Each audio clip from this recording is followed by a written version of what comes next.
वडिलांचा ओरडा खाल्ल्याशिवाय डोळे उघडत नाहीत. गर्दीत चिरडल्याशिवाय बापाच्या पंखांची किंमत कळत नाही. सगळे कौतुक करताना तो मिश्किल हसतो. जग पाठ फिरवतं तेव्हा पाठीशी उभा असतो. आई पोटात वाढवते पण तो नजरेत वाढवतो.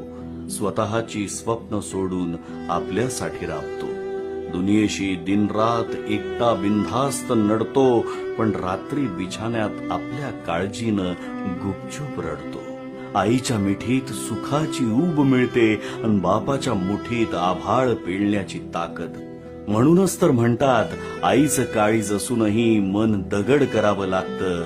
बाप बनणं खरंच कधी सोपं काम नसतं. बाप बनणं खरंच कधी सोपं काम नसतं. जगातील प्रत्येक बाप माणसाला बाप शुभेच्छा.